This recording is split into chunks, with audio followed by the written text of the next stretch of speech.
this video, we're going to talk about the parts of an atom and the atomic model. So originally we talked about J.J. Thomson's model, where we just had this giant positively charged cloud that was our atom, and inside of it electrons floated, and these were our electrons, and electrons could move around inside,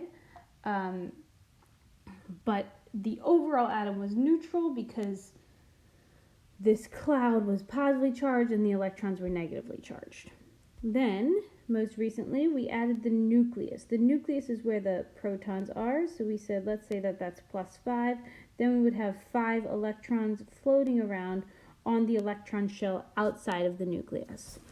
Now we're going to update this model to the one that you see in front of you, where the only thing we've changed is that in this nucleus we are adding neutrons. Neutrons are neutrally charged particles, and the purpose of a neutron is, when you think about it, these two protons are both positively charged. Well, they would repel each other. They have the same charge, so they would want to get away from each other. So without these neutrons, the nucleus would explode because all of these positively charged protons would repel each other. The neutron exerts this force called the strong force, and it pretty much glues the protons together. So it glues this whole nucleus together, keeping it stable and in the center of an atom. So as I go through this, the rest of this, please make sure that you're filling in your parts of an atom note sheet. So you should see this table. So notice where the protons are, neutrons are, and electrons. Try and fill in this table to the best of your ability. Pause this video, and then I'll fill it in with you. So as you can see from here, protons and neutrons are located in the nucleus, and electrons are located on the electron orbits or electron shells. Either one of those is fine.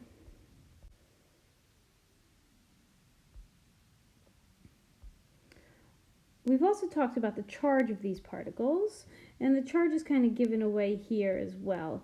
So electrons are negatively charged, protons are positively charged, and neutrons have no charge. They are not positive or negative, they are neutral, like the word neutron. And the last thing we're going to talk about is the mass. Because all of these subatomic particles are so small, we can't really measure them in grams. So scientists made up a unit called AMU, which stands for Atomic Mass Unit. And this is just a really tiny unit so that we can talk about the mass of these particles. So protons, we say, have a mass of 1 AMU. And neutrons also have a mass of 1 AMU. So protons and neutrons are about the same size. Electrons are so tiny that we actually say they have 0 mass, 0 AMU. In truth, electrons have a mass of about 0.0005 AMU, but because that's so much smaller than protons and neutrons, for our purposes, we're just going to say that electrons don't have any mass. Which leads us to our next question. Atomic mass is equal to blank plus blank. Well, the only things that have mass are protons and neutrons, so it'll be equal to protons plus neutrons. And if you flip that, the number of neutrons is equal to blank minus blank. So think about what that one would be. It's related to this one. Atomic number, which is that number on the top of the periodic table, that is equal to the number of protons. And net charge, now we're talking about charge. So our only particles that have charge are protons and electrons. So the net charge will be equal to the protons, which is positive, minus the number of electrons, because it's that minus sign because electrons are negative. And the last thing we're going to talk about is what is an isotope. An isotope is a new word for us. And an isotope is an atom. It's 2 atoms of the same element that have different masses. So these are isotopes. This top is isotopes of hydrogen, the bottom is isotopes of carbon. So I want you to notice, every single hydrogen atom has one proton, and that is, on the periodic table, the atomic number. Hydrogen will always have one proton. If ever a hydrogen somehow had two protons, it would now be helium, no longer hydrogen. So in order to be hydrogen, it has to have one proton.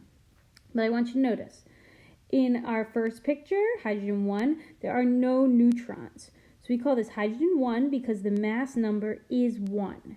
In our second picture, hydrogen 2, there is one neutron. So our mass number would be 1 proton plus 1 neutron, which would equal 2.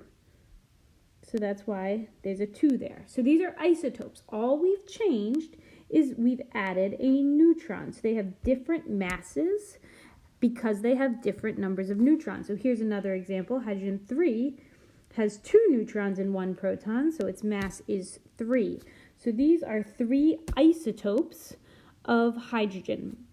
Also notice each one of them has 1 electron, so these isotopes are not ions because there's 1 electron and 1 proton, so the charge would be 0. It would be neutral. Again, down here we have carbon.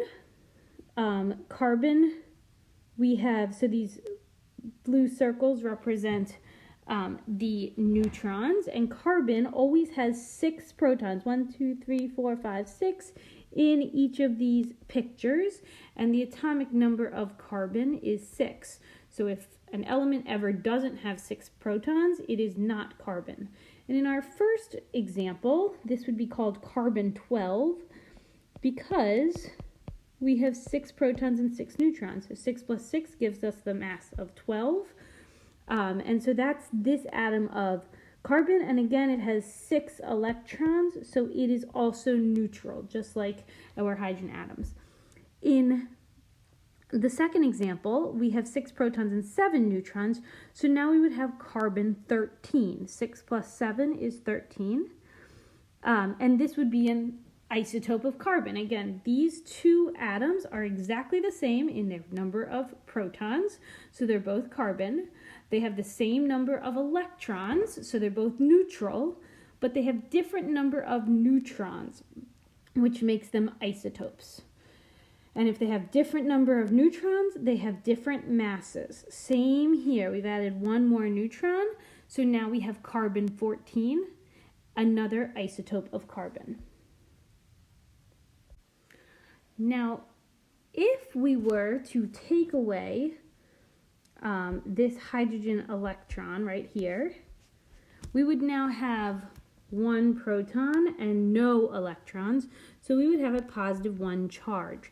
This would be an ion. So an ion is an atom that has a charge because it has a different number of electrons and protons. At this time, go ahead and go to the PhET simulation and finish up this worksheet.